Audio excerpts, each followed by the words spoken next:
নমস্কার বন্ধুরা, চলে এসেছি আবার একটা রেসিপি নিয়ে। আজ আমি আপনার সাথে শেয়ার করব দারুণ স্বাদের টেস্টি মুচমুচে চিড়ের পাকোড়া। এই রেসিপিটি করার জন্য আমার কী কী লাগবে একবার দেখে নিই। লাগবে আমার এখানে চিড়ে, লঙ্কা কুচি, পেঁয়াজ কুচি, আর নিয়েছি আলু। একটা আলু লম্বা লম্বা করে আমি সরু সরু করে কেটে নিয়েছি। বাইন্ডিংয়ের জন্য নিয়েছি আমি এখানে কর্নফ্লাওয়ার। আপনারা চাইলে এখানে চালের গুঁড়োও ইউজ করতে পারেন। তো প্রথমেই চিড়েটাকে একটু ভালো করে ধুয়ে নিতে হবে। তার জন্য একটা বড় পাত্রে চিড়েটা নিয়ে নিলাম। এবার 2-3 বার ভালো করে ধুয়ে জল ঝরিয়ে নিতে হবে। জল ঝরানো হয়ে গেছে। এবার এই চিড়ের মধ্যে আমি একে একে দিয়ে দেবো লঙ্কা কুচি, পেঁয়াজ কুচি, বেশ অনেকটা পরিমাণের পেঁয়াজ, আর দিয়ে দিলাম আলু। এবার এর মধ্যে দিয়ে দিচ্ছি আমি স্বাদ অনুযায়ী নুন, আর দিয়ে দেব হাফ চামচের মতো হলুদ গুঁড়ো, আর দিয়ে দেব সামান্য একটু গরম মশলা গুঁড়ো।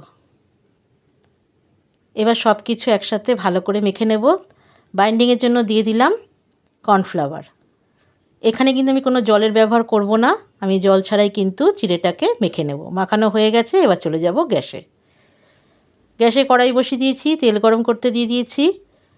এখন এই মিশ্রণ থেকে নিজেদের পছন্দ অনুযায়ী যে কোনো সাইজের কিন্তু পকোড়াগুলো বানিয়ে ফেলতে পারবেন। এটা কিন্তু খেতে অসাধারণ লাগে বন্ধুরা। বাড়িতে থাকা সামান্য কিছু উপকরণ দিয়েই কিন্তু দারুণ টেস্টি একটা স্ন্যাক্স তৈরি করে ফেলতে পারবেন আপনারা। যেহেতু চিড়ে রয়েছে, চিড়েটা তো এমনিই মুচমুচে হয়। সুন্দর করে যদি ভেজে নিজেদের পছন্দ অনুযায়ী লাল করে ভেজে নিয়ে তুললেই কিন্তু তৈরি হয়ে যাবে দারুণ স্বাদের মুচমুচে চিড়ের পকোড়া। এটা ডাল ভাতের সাথেও খেতে কিন্তু অসাধারণ লাগবে বন্ধুরা।